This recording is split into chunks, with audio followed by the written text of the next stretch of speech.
Como reagir quando nós somos feridos ou injustiçados? No estudo de hoje, Jesus ensina um novo caminho, o da fidelidade, o caminho da verdade, da mansidão. Ele nos convida a romper o ciclo do mal com o bem, a viver a ética do reino que reflete o amor do próprio Deus. No ar, programa Escola Bíblica.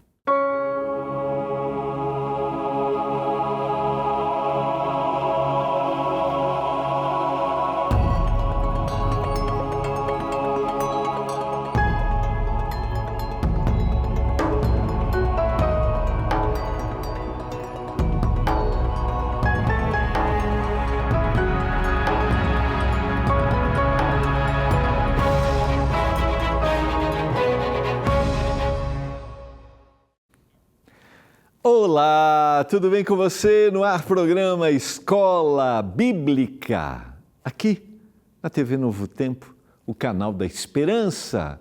Programa Escola Bíblica que estuda a Bíblia através das revistas Esperança e através da nossa instrutora bíblica virtual, a Esperança, estudos produzidos na Escola Bíblica Digital.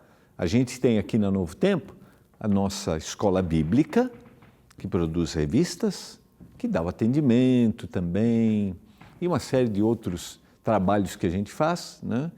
Quando você liga, por exemplo, para a Escola Bíblica, pedindo um aconselhamento, ou pedindo uma revista, a gente faz o seu cadastro, mas a gente tem também a Escola Bíblica Digital, onde são produzidos os nossos estudos bíblicos, que são feitos aí, e você pode estudar através da nossa Esperança, que é a nossa instrutora bíblica virtual.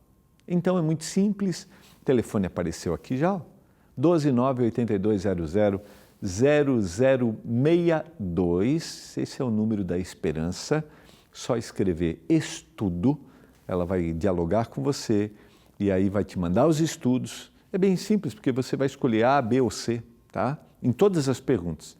Aí você escolhe o estudo e os ensinos de Jesus é o estudo A, tá? E aí você vai fazendo 5 a 8 minutos, muito simples, muito fácil. Você também tem a opção de estudar a Bíblia com alguém. Se você já estuda a Bíblia, conhece e gostaria que a pessoa tivesse o primeiro contato com a Bíblia, eu sempre gosto de dizer assim, que é um bom caminho a gente começar pelo estudo dos Evangelhos, conhecer Jesus. E quando a gente tem o conhecimento de Jesus, dos seus ensinos, isso vai mexendo com a gente, porque os ensinos de Jesus, eles vêm de encontro ao que a gente ouve, como as pessoas se comportam. E eu vou dizer para você, não é fácil, muda a nossa natureza, a gente não fica do mesmo jeito. Se a gente aceita Jesus Cristo, nosso caminho é outro. A gente vai ver hoje como o Senhor tem um convite para a gente que é totalmente contrário ao que é proposto. E olha, eu vou dizer, às vezes proposto em comunidades religiosas. Às vezes eu olho para o Evangelho e penso que alguns pregam por aí, eu fico pensando, será que a gente está lendo a mesma Bíblia? Porque é impressionante aquilo que Jesus propõe para a gente, tá? Por isso, estude a Bíblia com alguém, estude a Bíblia e conheça mais quem é Jesus. Vamos orar? Senhor, estamos juntos para estudarmos mais uma vez o tema dos ensinos de Jesus. É tão profundo, é tão impressionante, como os valores do reino que o Senhor apresentou, valores que vão nos levar um dia para a eternidade, são contrários à nossa natureza, aquilo que a gente ouve. Senhor, por favor, ajude-nos a termos controle sobre a nossa vontade para fazermos a Tua vontade. Não é fácil, não é simples, mas é possível. Ajude-nos. Agora estamos juntos para abrir a Bíblia. Por favor, que o Espírito Santo nos dê compreensão. Eu clamo, peço uma bênção por cada um dos nossos telespectadores, em nome de Jesus Cristo. Amém. Vamos lá? Vamos ao nosso estudo. Abra sua Bíblia mais uma vez. Nós vamos continuar essa semana e semana que vem no capítulo 5 de Mateus. Tá? Eu até trouxe um livro aqui, teria muita coisa para sugerir para você, mas eu quero sugerir um livro especificamente sobre o que nós estamos estudando. Estudamos essa semana e vamos estudar semana que vem. Tá? É esse livro aqui, ó, que é uma análise do Sermão do Monte, o maior discurso de Cristo, tá? De Ellen White. Nós acreditamos em Ellen White, na Igreja Adventista, como alguém que foi inspirada, né? Ela faz uma análise, faz comentários aqui deste trecho da Bíblia. Tá? Se você nunca leu nada, ou às vezes até você ouve que algumas pessoas têm um pouco de preconceito falando de Ellen White, né? A nossa fundamentação doutrinária da Igreja Adventista é a Bíblia, tá? E você vai ver aqui que ela vai citar os textos da Bíblia e vai fazer comentários desses textos. Então vale a pena você ler, você vai encontrar verdades profundas, né? Aquilo que eu comecei ontem, esse sentido da espiritualidade da lei, vários outros comentaristas falam sobre isso, né? Mas esse é um livro, para mim, quando eu estudo esse tema, é um livro que eu gosto de revisitá-lo, tá bom? Então fica a minha sugestão, o maior discurso de Cristo, da Casa Publicadora Brasileira, é fácil de você encontrar aí. Então vamos abrir a Bíblia em Mateus, o capítulo 5, estamos nessa lição 2, que é o que Jesus ensinou sobre o reino de Deus, os valores do reino, e vamos continuar na semana que vem. Antes da gente encerrar o capítulo 5, Jesus nos mostra como a justiça deve manifestar nas relações humanas, nos compromissos, nas palavras e até nas reações diante do mal. Lembra, esse é o tema que ele concluiu quando ele falou da lei. Se a vossa justiça não exceder a dos escribas e fariseus, né, vocês não vão alcançar o reino, não é esse, né, não é esse o meu plano. E aí eu falei que a justiça dos escribas e fariseus estava relacionada à aparência exterior e o Senhor vai dando muito mais profundidade. O Senhor mostrou, a gente viu ontem a espiritualidade por trás da lei, quando não é só sobre matar, é sobre ter um coração com ódio em relação ao outro, você está errando. Não é só sobre se envolver fisicamente com alguém, é olhar de forma impura para aquela pessoa, tendo desejos com aquela pessoa, você já cometeu esse pecado. E agora ele vai aprofundar um pouco mais essa justiça na manifestação dos nossos relacionamentos. O verso 31, também foi dito a vocês, aquele que repudiar a sua mulher deve dar-lhe uma carta de divórcio. É a continuação do tema de ontem. Eu, porém, lhes digo, quem repudiar a sua mulher, exceto em caso de relações sexuais ilícitas, a expõe a se tornar adúltera. E aquele que casar com a repudiada comete adultério. E como eu mencionei, por que Jesus está apresentando isso? Uma forma de proteger as mulheres, por causa da interpretação equivocada. Alguns achavam que, por uma prática errada da mulher em casa, e aqui vou dar um extremo, né? Não fazer a comida adequadamente, e estamos falando daquela cultura, né? Que a mulher ia fazer o alimento, por não fazer o alimento corretamente, ele podia repudiar. E o Senhor está protegendo, por isso que ele vai aprofundar esse tema mais para frente, como eu mencionei ontem. A lei permitiu o divórcio, Deuteronômio capítulo 24, verso 1, mas os rabinos haviam banalizado essa concessão, permitindo separações, como eu mencionei, por motivos triviais. Cristo restaura o propósito original do casamento. É aliança e fidelidade. Por isso que é uma justiça que excede a dos escribas e fariseus. Havia um compromisso, esse compromisso precisava ser honrado e eles estavam banalizando o relacionamento. No reino de Deus, relacionamentos são baseados em compromisso, não em conveniência. Jesus afirma que o casamento é sagrado porque reflete o amor fiel de Deus. E aqui a gente já trabalhou algumas temporadas aqui sobre relacionamento familiar, sobre relacionamento afetivo. Nós temos revistas com esse tema.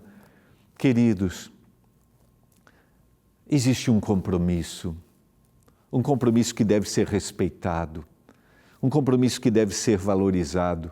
É óbvio, e eu sempre falo sobre isso, a gente entende, e é muito claro, o Senhor não deseja nenhum tipo de relacionamento onde alguém seja prejudicado emocionalmente, seja oprimido emocionalmente.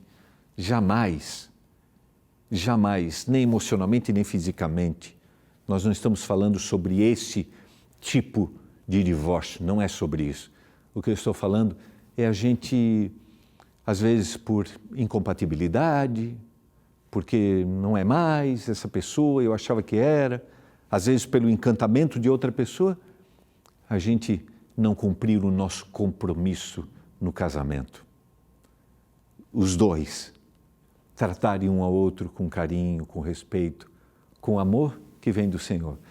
E o Senhor está resgatando isso aqui, porque eles haviam banalizado o relacionamento. Verso 33, agora ele vai falar dos juramentos. Vocês também ouviram o que foi dito aos antigos.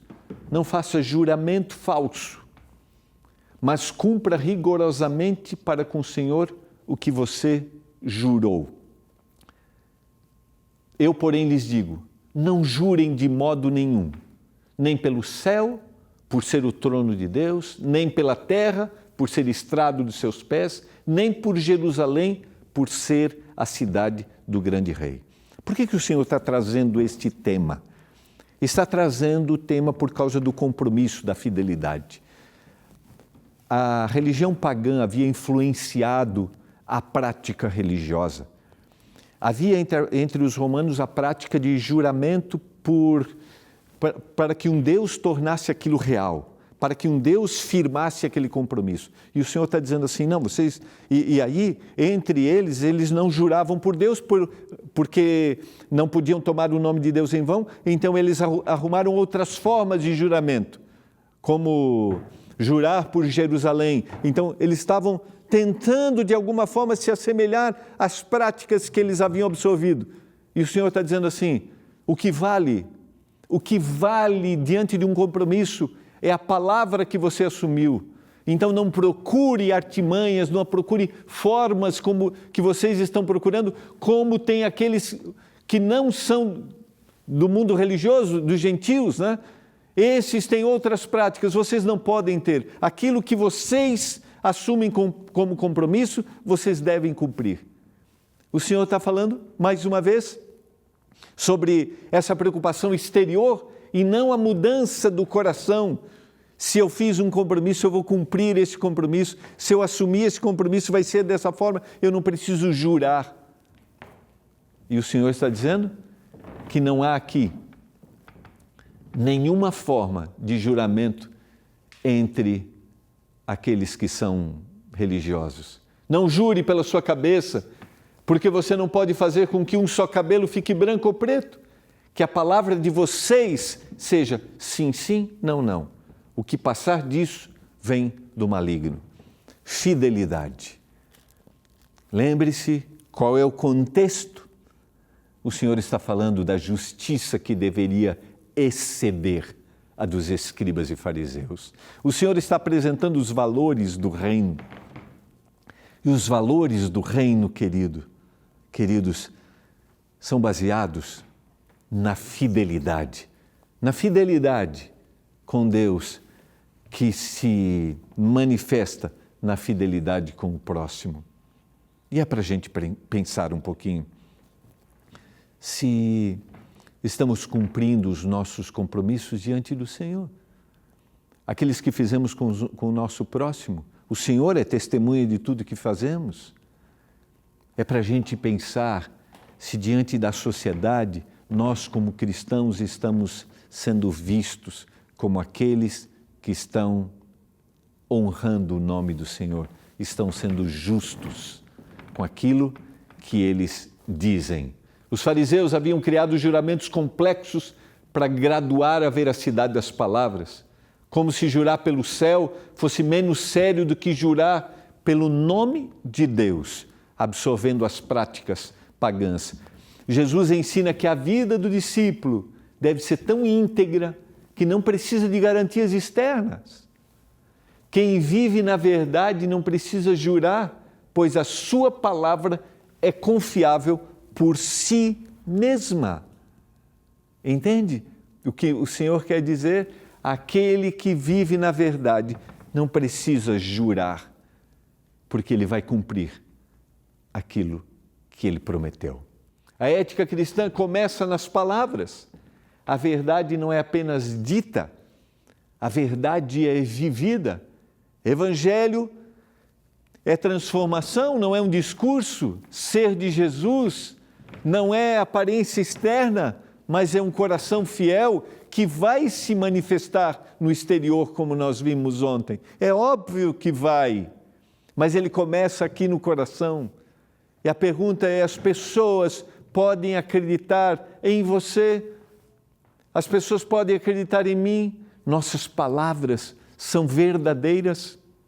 Quando nós assumimos um compromisso, nós estamos cumprindo este compromisso porque declaramos ser verdadeiramente de Jesus?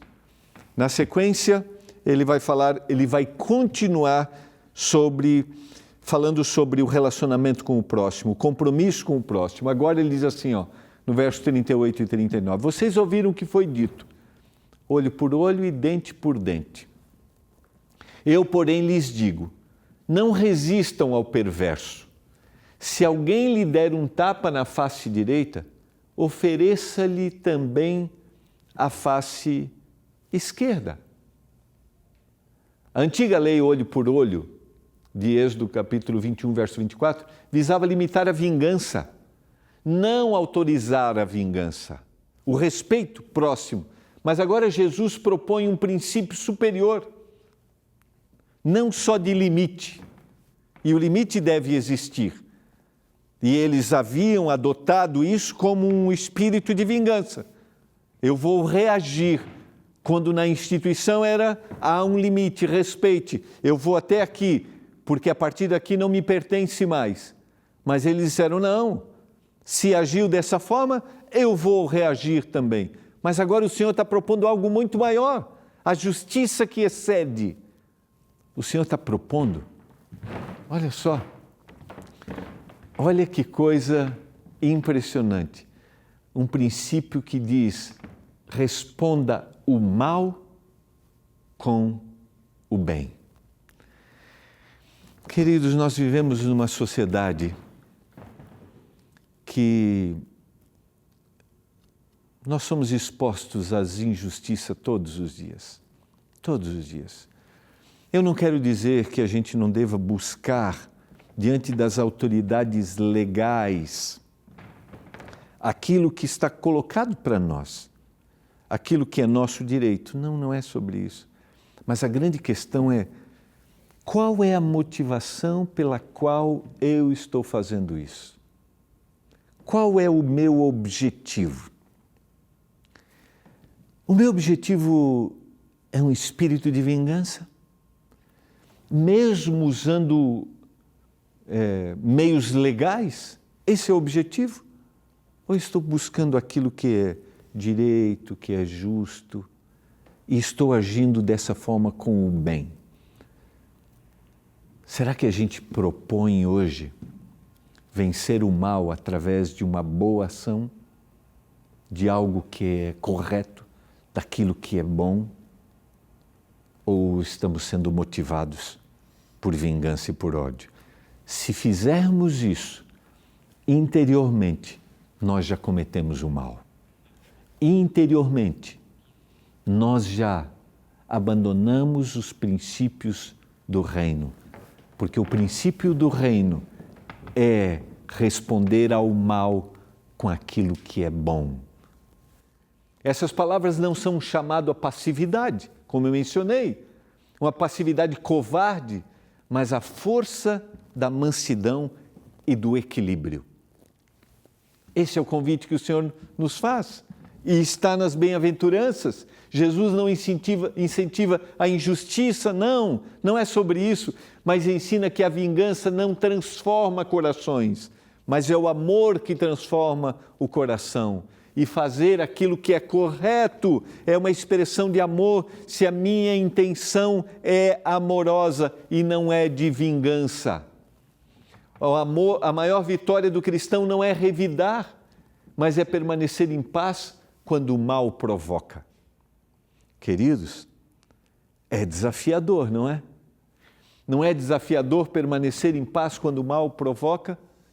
Mas você sabia que o Senhor pode nos dar a paz que excede a todo o entendimento quando nós somos provocados por aquilo que é mal e por aquilo que é injusto? E talvez eu estou falando para você neste momento que está passando por uma injustiça e você tem vontade de se vingar, você tem vontade de reagir, você tem vontade de devolver com a mesma moeda. Lembre-se, o Senhor pode fazer de você um vitorioso, fique em paz. E eu vou te dar um caminho que talvez seja um dos mais difíceis. Ore por aquele que te faz mal. Coloque-o diante do Senhor. E se você deseja que haja uma ação correta, diga: Senhor, que o Senhor faça isso. O Senhor sabe tudo, o Senhor conhece o coração, o Senhor vê todas as coisas. E a gente vê muitas vezes o salmista fazendo isso diante dos seus inimigos. Senhor, que o Senhor seja justo. E a justiça pode não acontecer hoje, queridos, da forma como a gente deseja, da forma como a gente quer, mas o Senhor, justo juiz, um dia virá. Esse é o clamor daqueles que foram martirizados, expressos no livro do Apocalipse. Até quando, Senhor? Até quando nós almejamos a sua justiça? Por isso, fique em paz. Coloque diante do Senhor, porque Ele sabe todas as coisas. A ética do reino é diferente da deste mundo, pois vence o ódio com amor, a violência com a bondade e vence a mentira com a verdade. Não é fácil. Talvez estou falando para você que talvez em algum momento alguém já falou de você algo que não era verdade. E você às vezes, pensa assim, eu preciso me justificar. Querido, a gente vive a verdade e o Senhor vai adiante de nós. Então viva a verdade, viva. Vivemos num mundo injusto? Vivemos. Mas o Senhor tem um olhar justo. E o Senhor pode, e o Senhor nos dará forças para a gente suportar.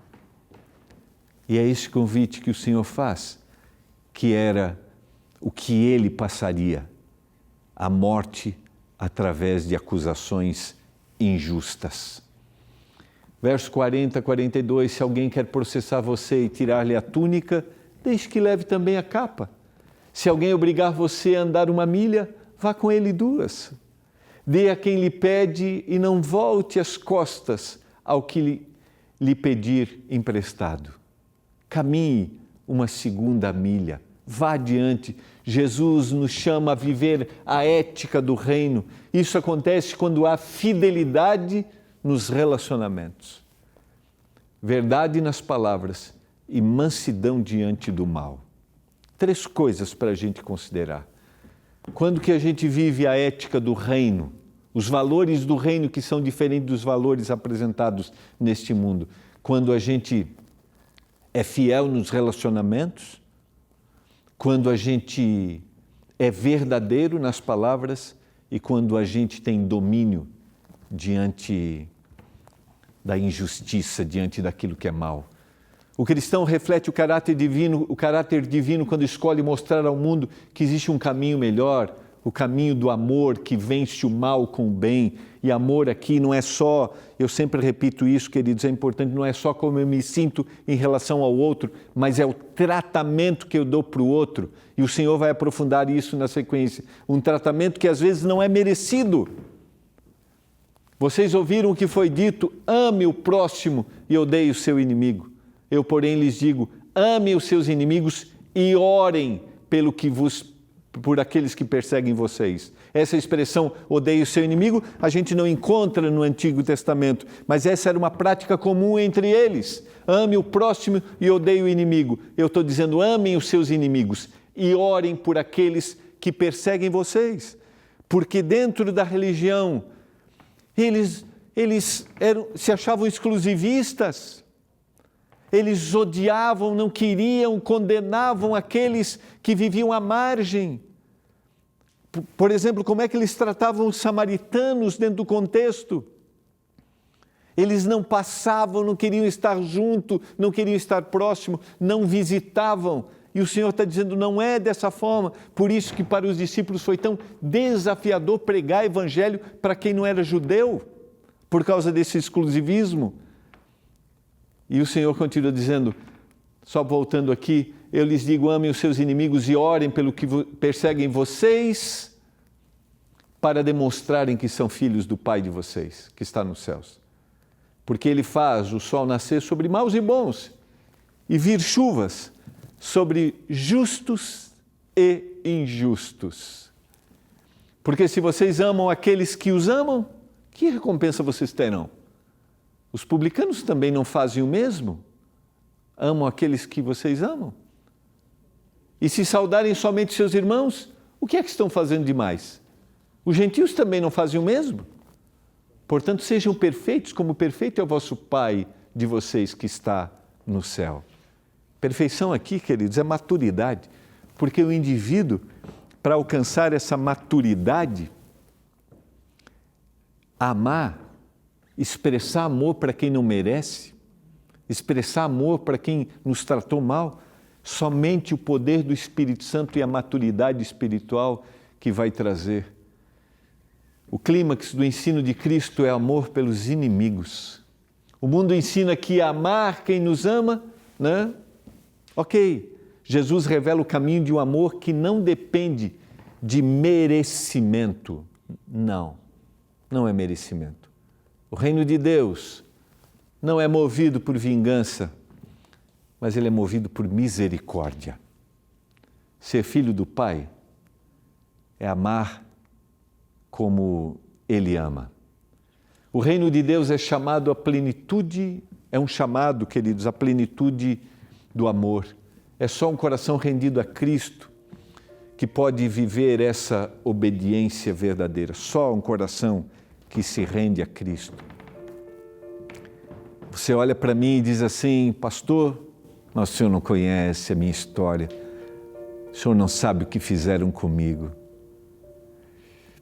Eu imagino que não deve ter sido fácil, que não esteja sendo fácil.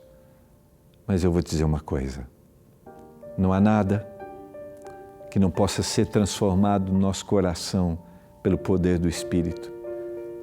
E o Senhor pode te dar um olhar de misericórdia para aquele que não merece. Não significa resgatar um relacionamento, não. Significa não viver com ódio no coração, mas é dizer, Senhor, me liberta, porque esse é um caminho que só você pode percorrer, que é o caminho do perdão. Vamos orar. Pai, obrigado pela mensagem da Tua Palavra. Ajude-nos a termos transformação em Ti. Pelo poder do Espírito eu clamo, em nome do Salvador. Amém. Desejo a você um final de semana muito feliz e quero te convidar nesse próximo sábado. As igrejas adventistas do sétimo dia estarão abertas e você é o nosso convidado especial. Entre no site encontreumaigreja.com.br. A gente se vê segunda. Tchau.